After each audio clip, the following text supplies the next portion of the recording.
So today we're going to be doing a little clam shell with a pearl.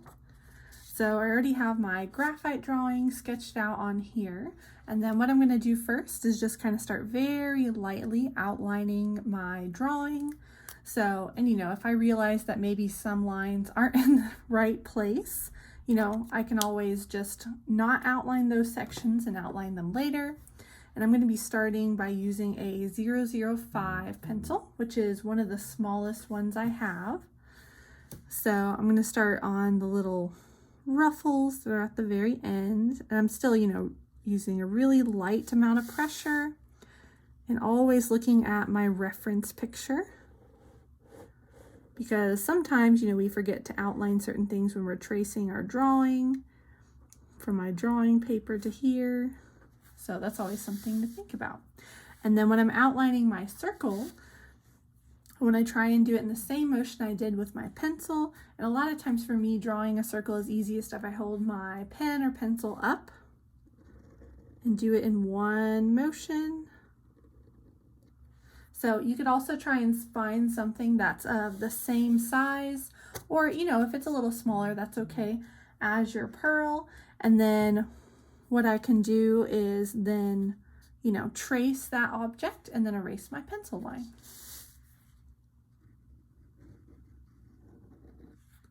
And then I'm just going to go ahead and continue outlining everything on my paper. So now that I have my outline all done, I'm going to go ahead and start on some shading. So when you're shading your shell, one really important thing to look at is all these little detail lines that kind of lead your eye inwards into the center of your shell. So I already have a few of those lines already mapped out, and some of them are created just by how light this area is right here and how dark this is. So I can kind of try and replicate that by doing some small hatching and kind of having it fade off once it gets to the shell. So I'm kind of doing on that line and then to the side of the line.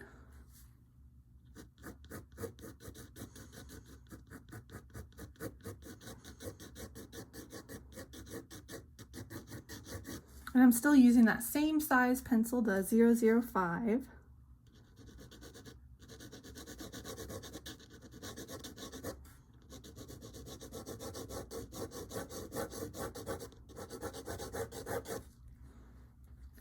And then I want to do the same thing for the upper part of my shell. So trying to pay attention to where the white and the dark is. A lot of times it kind of lines up with the ripples or the waves that are in the texture of the shell. So that's something really important to look for.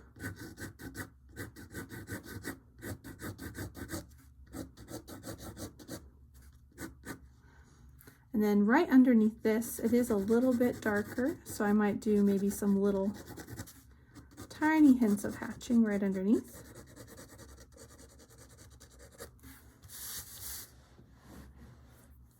And a little bit over here.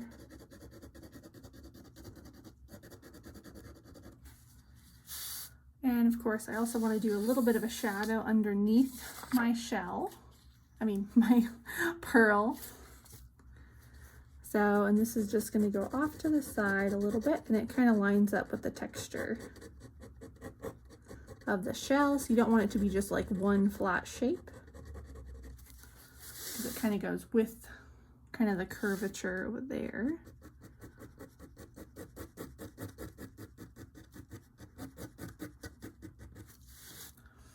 So, and then also I could do a little bit of shading on my pearl.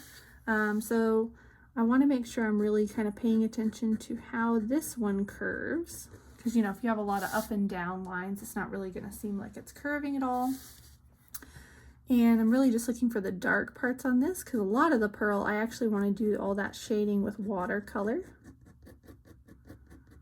So I'm just doing little hints of it, just to give it a sense of roundness. And then there's also these nice little, little texture on the top of the shell. So I didn't put those in with ink yet, so I'll probably do those right now. Just starting it off with like a line. and then have some little hatching.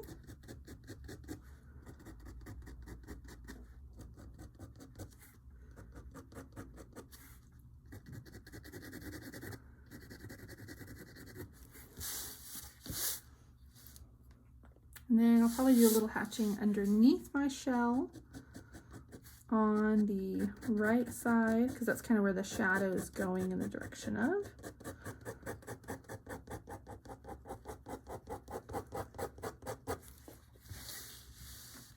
Little hit like that. And then my shell is very, very light just because I was using such a small pen. So now, just to have a little more emphasis in some places, I could re-outline some areas so they'll stick out a little bit more, you know, or I could always just, you know, if this area, you know, needed to seem like it was lifting a little bit more, I could just darken my shadow a little bit underneath it, and then it adds a little more contrast. But also it could just be, you know, re-outlining just a little bit, because, you know, you could always outline more after the watercolor, so you don't want to get too carried away. So now that I have my shell, I can start on the watercolor. So with my watercolor, I'm going to go ahead and get out kind of a smaller round brush, which is going to be kind of that one. It's not too small, not too big.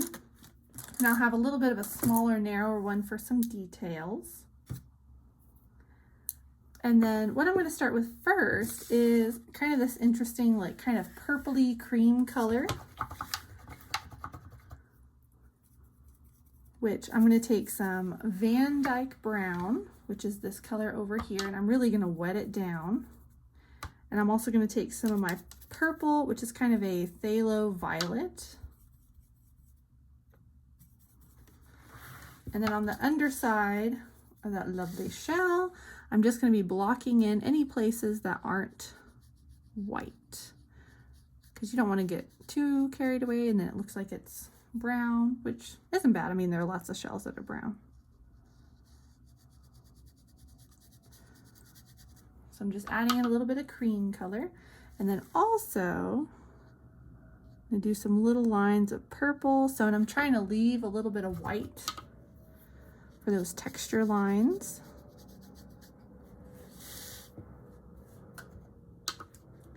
And I'll also take that cream color, basically just filling in on the inside of the shell, so it has a little bit more contrast between that and the pearl, and also the top side of the shell.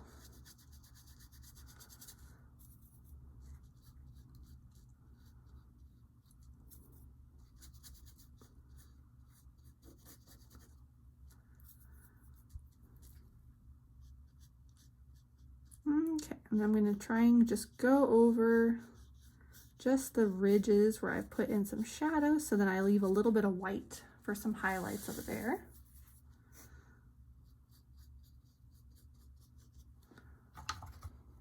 And then let's see, there's not really that much purple, but I could start taking some burnt sienna for, you know, some of these reddish areas. But before that, I think I'll start blocking in some yellow.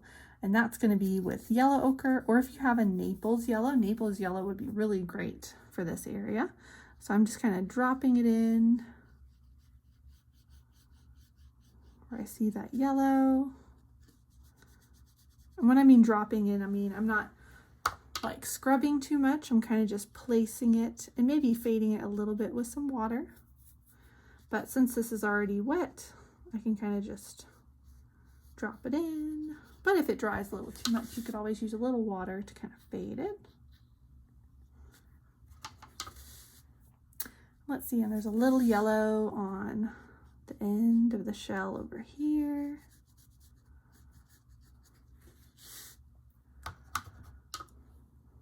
And a little yellow on these edges.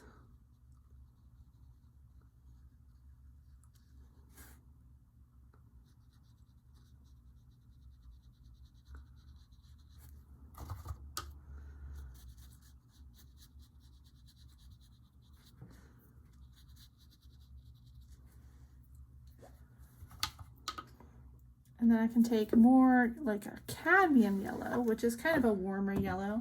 So I'll take some of my cadmium yellow for the top of the shell, maybe add a little bit of yellow ochre. And then I'm going to do some little shadows up top. But if you don't want it that yellow, you could always just use some of the Van Dyke brown really, really lightly instead, so it's more creamy.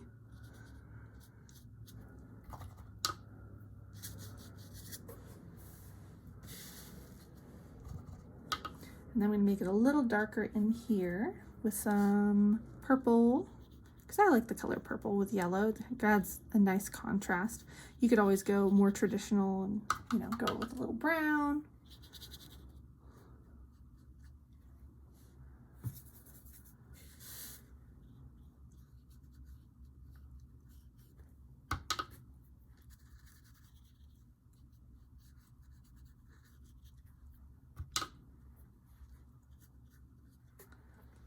So, and then for those nice reddish brown areas, I'm going to take some burnt sienna.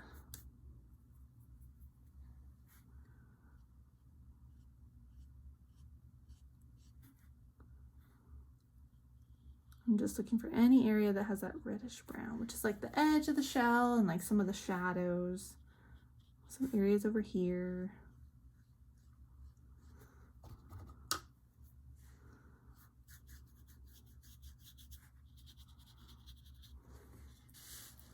So, and that's a good start to my shell. So now, depending how wet your shell is, will kind of depend how you want to do this. So the top of mine isn't too wet, so I'm going to go ahead and start on just a hint of sky.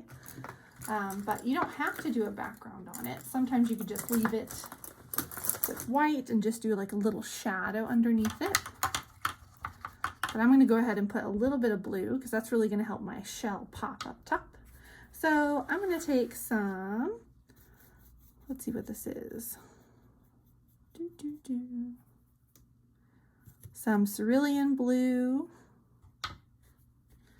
And I'm just going to kind of fill it in really medium. You know, it's not too dark, too light.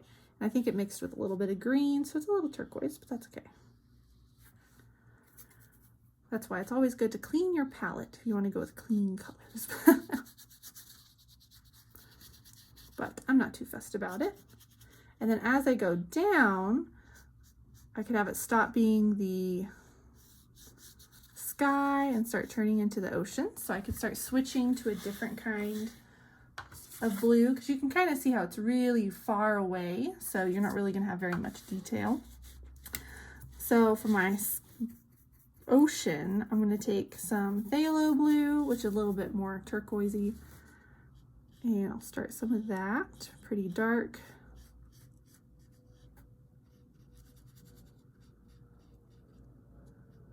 And just a hint of it, because you know, if you get too far down, it's going to look like your little shell is floating on the ocean. So I probably just wanted to end it about right here. And I'm just going to use some water to kind of fade into that other color.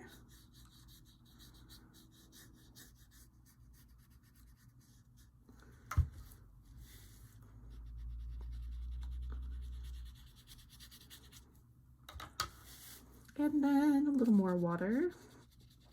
And in a perfect world, you would want to make sure that you leave a little white in between the ocean and the sand. But sometimes that doesn't happen, and that's okay. And I'm going to take some sand color, which is normally kind of a little bit of Van Dyke brown and yellow ochre. Really, really, really light. It's probably a little too Van Dyke brownish. That's a little better. And I'm just filling it all the way to the ocean. But you see, I left a little bit of water, as in, water from my water bucket. That kind of helps to fade in between the blue so I don't get a lot of green. So I just kind of have some fun fading. I'm not really looking for an actual beach scene in the back. It's more just a hint of it. So, and then while that's still wet, I'm going to come in with some Payne's Gray. or I could even do purple, because purple is a really great color that contrasts with the yellow of the sand. So maybe I'll take a little bit of both, just a teeny tiny bit. And while it's wet, I'm going to go in and start dropping in some shadow. So I'm kind of outlining it, but I'm leaving it more like a shape than as like an exact outline. And I want it to get a little smaller as it goes around the shell. And then I'm going to fade it with a little more water. And that depends how wet your paper is.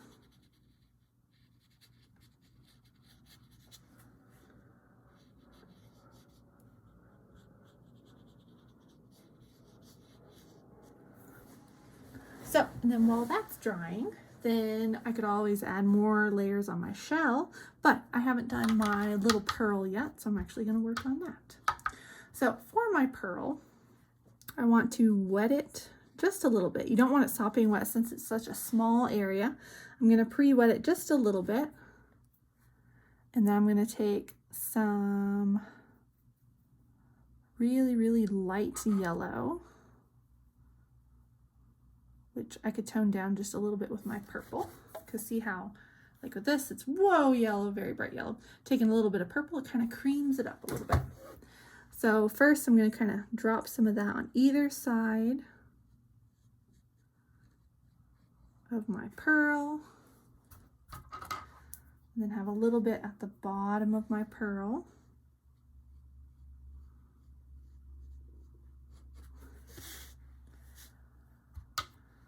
And it almost seems like there's a little hint of purple around here. Drop that in. And if it seems like, you know, it's bleeding too much, you could always lift a little bit your dry brush.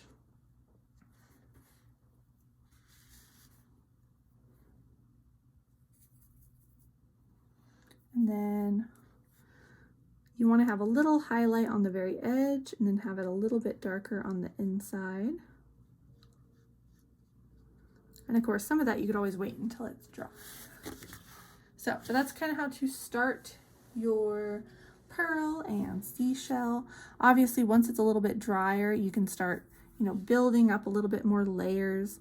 Like in here on my shell, I need a lot more darks on some of those little shadows. Sorry, I have the hiccups a little bit.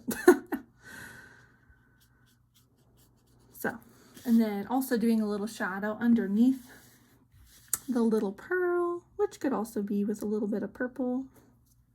But you have to really make sure that it's not too wet when you're doing that, or else you'll just end up with a purple pearl.